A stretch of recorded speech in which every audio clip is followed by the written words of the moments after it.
fait, mon histoire là est un peu rocambolesque. Digne. J'ai rencontré un monsieur en tant qu'une femme qui servait dans un restaurant. Oui. Et quand on s'est rencontrés, il a voulu qu'on sorte ensemble, on a commencé à sortir ensemble, tout ça. Mais c'était un homme marié. Il ne voulait pas que sa communauté sache qu'il sorte avec une fille noire, tout ça. Parce que africaine, pardon. J'ai pas envie de donner sa nationalité, voilà. Donc, il était avec moi, tout ça. Et comme ça, je suis tombée enceinte. Et quand je suis tombée enceinte, il n'a pas voulu de la grossesse.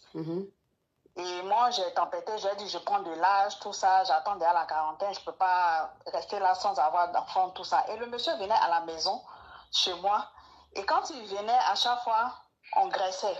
À chaque fois, on graissait. Mais toutes les fois qu'on graisse, moi, je ne vais pas comme ça à la douche. Quand on finit de greffer comme ça, je dors. Et puis le lendemain, je prends ma douche et tout. Mais ce jour-là, il est venu, on a greffé. Je suis allée dans la douche. Donc, en me nettoyant et tout, j'ai mis bon, je ne sais pas comment expliquer ça, en faisant ma toilette, je ne sais pas si c'est possible de le dire dans votre direct, en faisant ma toilette, j'ai senti un truc là-bas. Et je ressors le doigt, je vois que c'est un gros comprimé. Donc, j'ai pris le comprimé, j'ai emballé ça dans un papier, et le lendemain, je suis allée voir le médecin. J'ai demandé au médecin, ah, mais c'est quoi ça? Il me dit, ah, que c'est un comprimé qu'on donne généralement pour Déjà les bébés. Pour déjà les dénis, hein, ma chérie. Pardon, tu ne m'arranges pas. Hein. Pour déjà les dénis. Pour déjà les dénis, pardon, ma coach. Donc, pour déjà les dénis. Du coup, je me suis rendu compte que mon mec, en fait, il voulait déjà le déni. Donc, ça m'a un peu choquée. J'ai commencé à changer les serrures de ma porte, tout ça. Je ne sais pas à quel moment il a introduit et tout.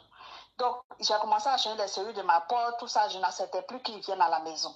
Jusqu'à ce que je sois à terme. Et à terme encore, il m'a indiqué un hôpital où je devais aller là-bas pour accoucher. Je ne sais pas si je dois dire. Oui, accoucher, tu peux dire. Voilà. Il m'a indiqué un hôpital, il a dit, ah, j'ai tout géré, tout, il faut que tu partes là-bas, accoucher et tout. Alors que là-bas, c'est une histoire récente que vous expliquez, c'est mon histoire à moi. Je suis partie.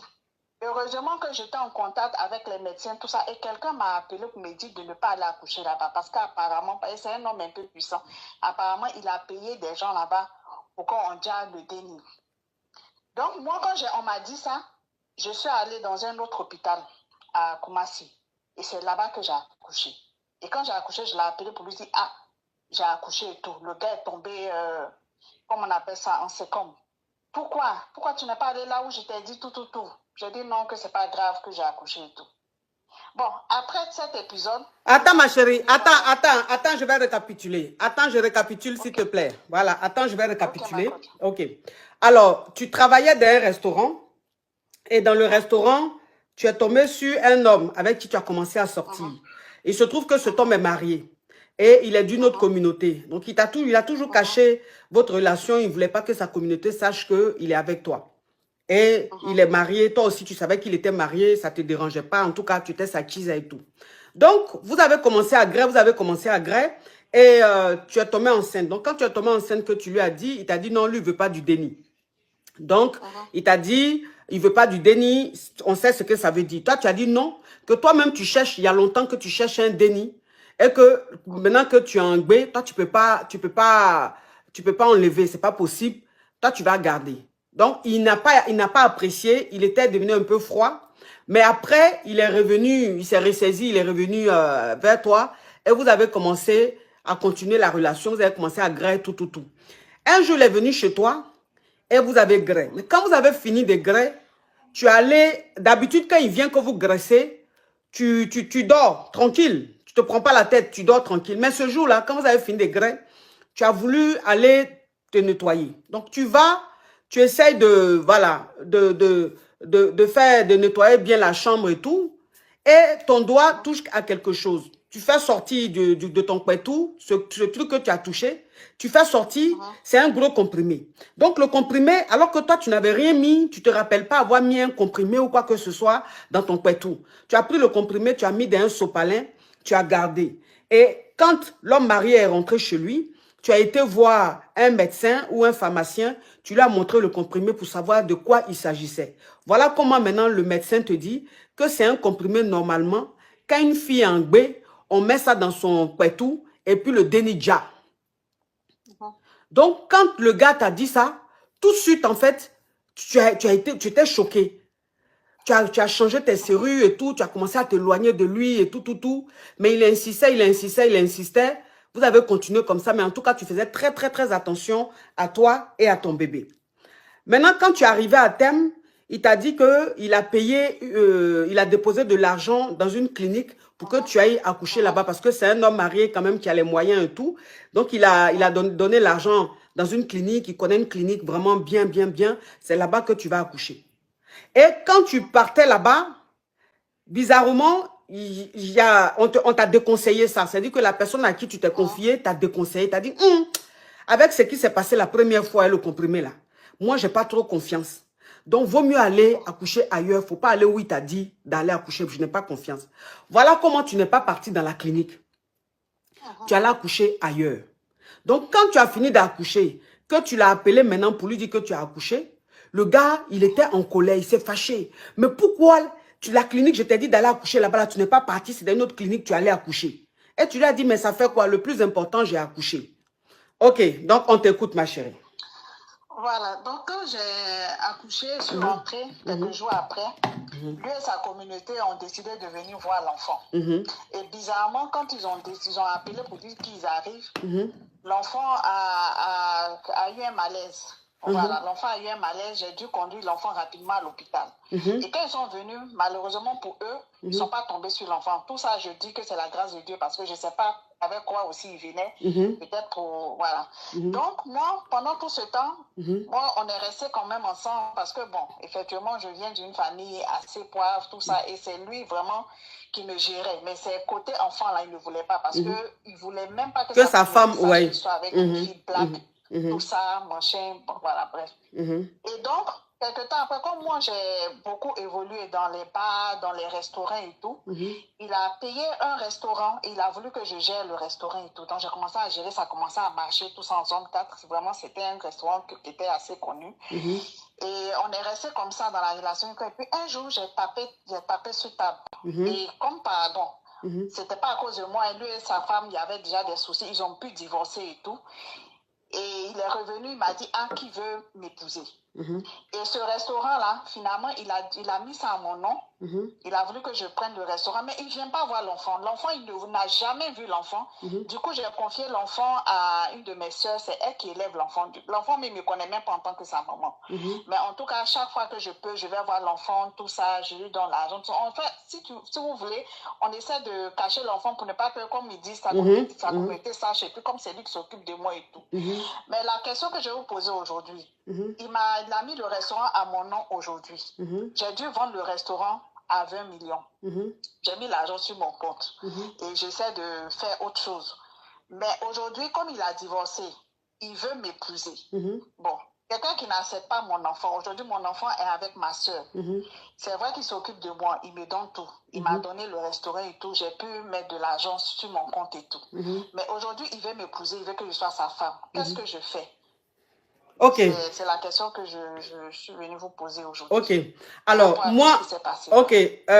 Donc, je continue de récapituler pour que les caviars et les Yougos comprennent. Ça veut dire que après tout ça, l'enfant, en tout cas, tu as toujours protégé cet enfant-là. Et lui-même, il ne cherchait même pas à voir l'enfant. C'est-à-dire, il se désintéressait. Et dans son couple, c'est-à-dire dans son foyer, ça n'allait pas. Il a divorcé avec sa femme. Donc, quand il a divorcé, avant même qu'il divorce, il t'a ouvert un restaurant. C'est-à-dire, tu as continué à sortir avec lui. Et comme toi-même, tu es issu d'une famille très poivre, le monsieur, c'est lui qui s'occupait de toi, c'est lui qui s'occupait de ta famille. Ce qui faisait que tu ne pouvais pas aussi le laisser puisque tu dépendais de lui. Il t'a ouvert un restaurant en zone 4.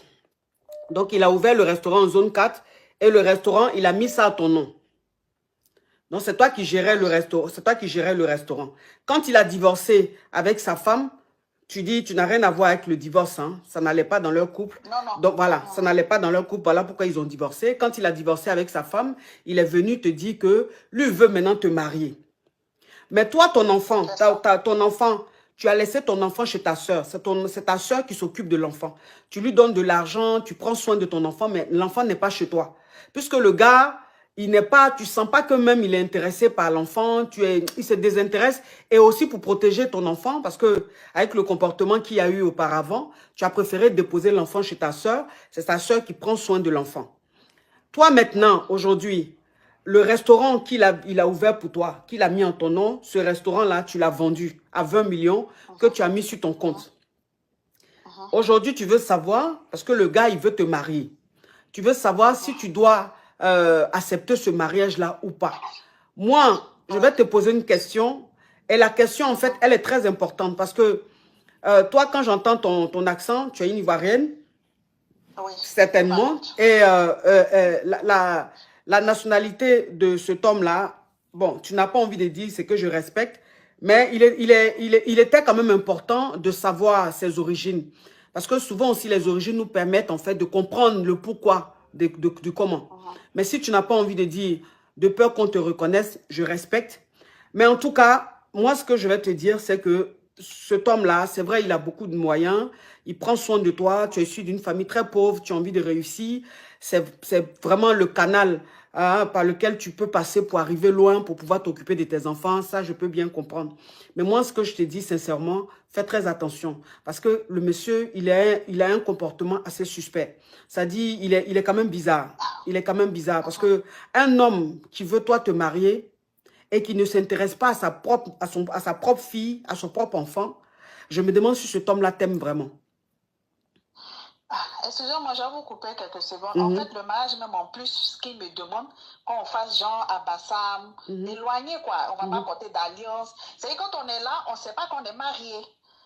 Mais nous deux, on sait qu'on allait se marier en fait. C'est comme ça, il veut. Et puis, je ne vais pas vivre chez lui, hein.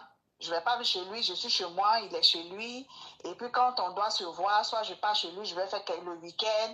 Comme avant, quoi, comme c'était sa maîtresse. Mais au fond, nous deux, on sait qu'on est mariés légalement. Donc ça veut dire que ça veut dire qu'il veut te marier, mais ça veut dire que le mariage qu'il va faire, il ne faut pas que tu portes d'alliance, il ne faut pas qu'on sache que vous êtes mariés.